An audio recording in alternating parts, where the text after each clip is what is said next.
વીર માંગડાવાળો અને સતી પદ્માવતી મૃત્યુ પછીનો અમર પ્રેમ। ગુજરાતની ધરતી પર અનેક શૂરવીરો પાક્યા, પણ જેઠાવાળાના દીકરા માંગડાવાળાની વાત અનોખી છે।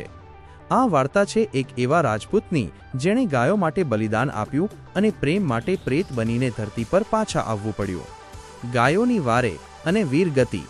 જ્યારે સમાચાર મળ્યા કે બાયડ ચાવડો ગામનો ગૌધણ ગાયોનું ધણ વાળી ગયો છે, ત્યારે જુવાન માંગડો લોહી ઉકળી ઉઠ્યો। તે સમયે તે પદ્માવતીના પ્રેમમાં હતો। યુદ્ધે જતા પહેલા તે પદ્માને મળવા ગયો। પદ્માએ એને રોકાઈને ચોપાટ રમવા કહ્યું, પણ માંગડો બોલ્યો, પદ્મા, અત્યારે ગાયો મુસીબતમાં છે, રમત માટે રોકાવાય નહીં। તું પાસા સકેલતી નહીં, હું હમણાં ગાયો છોડાવીને પાછો આવું, પછી આપણે નિરાંતે રમીશું। પરંતુ નિયતિને કંઈક બીજું જ મંજૂર હતું। હિરણ નદીના કાંઠે ભયંકર યુદ્ધ થયું। માંગડાએ શૌર્ય બતાવ્યું, ગાયો પાછી વાળી, પણ દગાબાજ દુશ્મને પાછળથી ઘા કર્યો અને માંગડો ત્યાં જ વીરગતિ પામ્યો। ભૂત બનીને પરણવા આવ્યો। માંગડાનો આત્મા પદ્માના મોહમાં અને અધૂરા વચનમાં અટવાઈ ગયો। તે ભૂત વડલા પર રહેવા લાગ્યો। બીજી બાજુ પદ્માના લગ્ન એક કદરૂપા વાણિયા સાથે નક્કી થયા। જ્યારે જાન તે વડલા નીચેથી પસાર થઈ, ત્યારે માંગડાએ ભૂત સ્વરૂપે પોતાના કાકા અરસીવાળાને દર્શન આપ્યા। માંગડાએ વિનંતી કરી, ગુણ્યા કાકા, પદ્મા બીજાની થાય એ મારાથી સહન નથી થતું। મને એકવાર વરરાજો બનીને ફેરા ફરવા દો।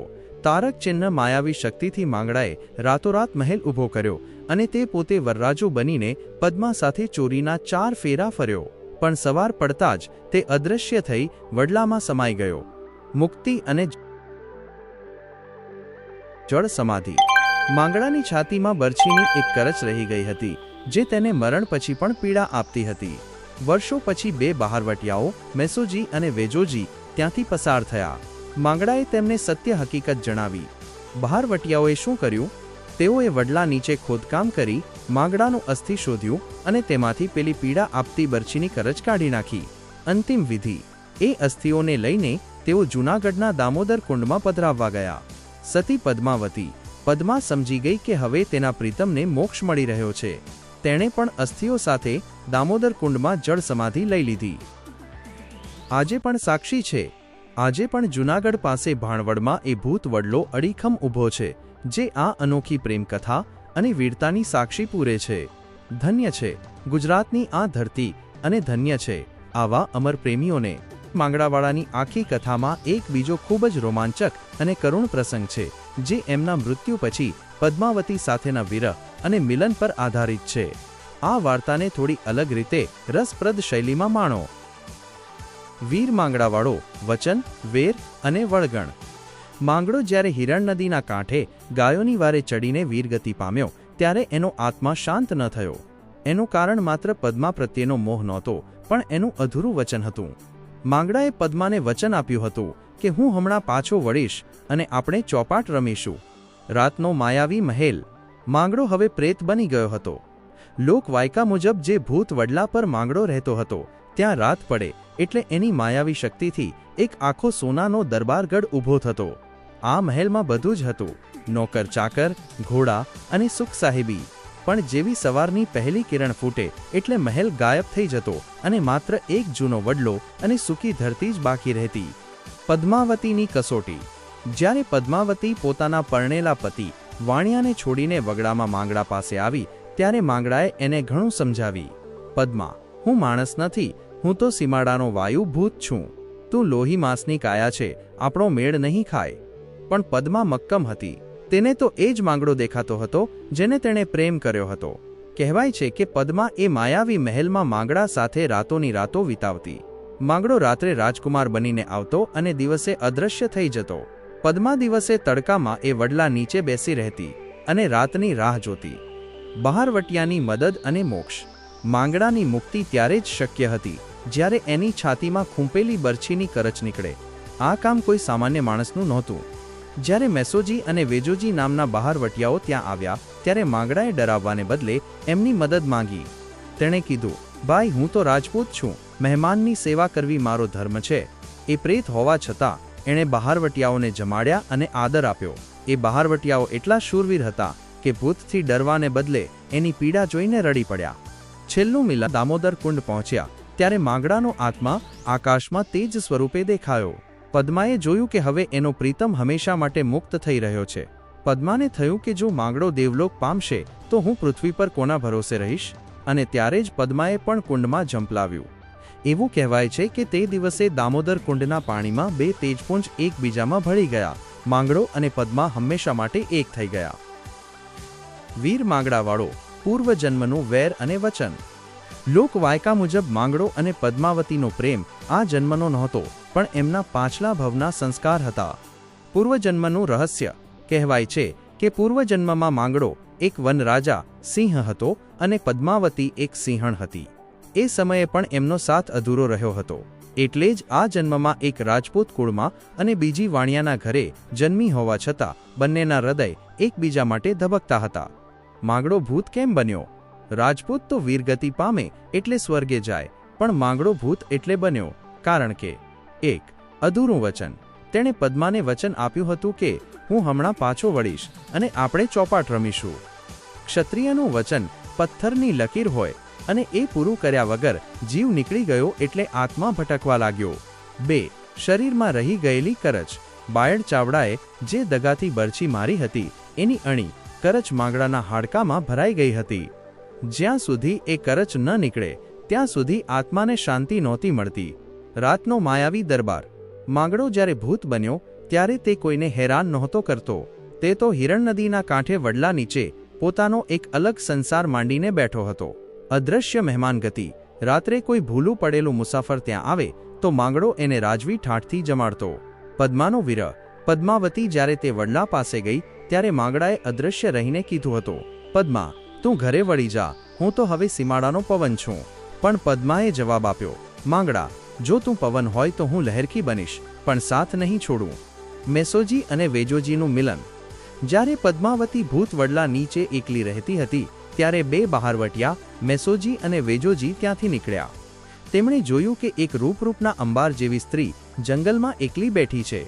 માંગડાએ ભૂત સ્વરૂપે આ બંને બહારવટિયાઓની કસોટી કરી અને પછી પોતાની વ્યથા કીધી. આ બંને વીરોએ માંગડાનું હાડકું શોધી એમાંથી પેલી ઝેરી કરચ કાઢી અને માંગડાને પ્રેતયોનીમાંથી મુક્તિ અપાવવા માટે અસ્થિઓ પધરાવ્યા. એક દુહો છે. માંગડો મરીને પ્રેત થયો. પદ્માને વચન કાજ. હિરણ કાંઠે હજીય ગુંજે એના પ્રેમનો અવાજ.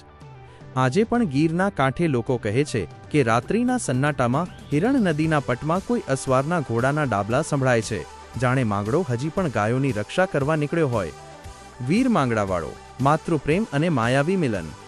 જ્યારે માંગડો હિરણ નદીના કાંઠે વીરગતિ પામ્યો ત્યારે એના સમાચાર એના મોસાળ ભૂમલી ગામ પહોંચ્યા.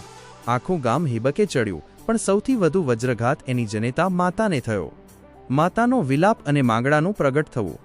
માંગડો એની માનો એકનો એક દીકરો હતો.